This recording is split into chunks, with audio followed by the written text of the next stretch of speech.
ভোটের মুখে রাজ্যই দিচ্ছে কেন্দ্রের বকেয়া টাকা। ইতিমধ্যে রাজ্যের কোষাগার থেকে 100 দিনের কাজের বকেয়া টাকা মেটানোর সিদ্ধান্ত মমতা বন্দ্যোপাধ্যায় নিয়েছেন, সেটা জানিয়েও দিয়েছেন আগামীকাল থেকে সেই টাকা দেওয়ার কাজ শুরু হচ্ছে। আর এই নিয়ে নোটিফিকেশন এসেছে। আমাদের সঙ্গে রয়েছেন আমাদের প্রতিনিধি সুতপা সেন। সুতপা আরো জানাচ্ছেন। সুতপা, কি খবর?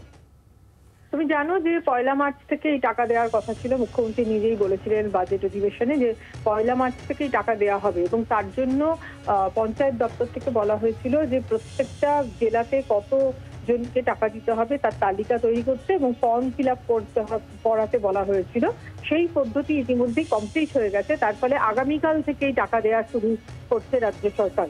যেহেতু সমস্ত পদ্ধতি সমস্ত প্রসেসগুলো কমপ্লিট হয়ে গেছে, তার ফলে রাজ্য মনে করছে কাল থেকেই তারা টাকা দিতে পারবে, এবং 1 মার্চের মধ্যে সমস্ত অ্যাকাউন্টে যাতে টাকা চলে যায় সেই নির্দেশই নবান্ন থেকে দেওয়া হয়েছে। এবং কোন জেলাতে কোন খাতে কোন জেলাতে কত টাকা বরাদ্দ হয়েছে সেটাও কিন্তু এই নির্দেশিকায় উল্লেখ করা হয়েছে। কারণ জেলা ওয়ারি 100 দিনের কাজের যে মানুষের সংখ্যা বা শ্রমিকের যে সংখ্যা সেই অনুযায়ী কিন্তু বরাদ্দ করা হয়েছে। কাজে আগামীকাল থেকেই শুরু হচ্ছে। যে বিষয়টা বলা হয়েছিল যে 1 মার্চ থেকে শুরু হবে, সেটা আগামীকাল থেকে শুরু করে 1 মার্চের মধ্যে শেষ করতে নির্দেশ দেওয়া হয়েছে। বাংলার আওয়াজ, বাঙালির আবেগ, জি 24 ঘন্টা।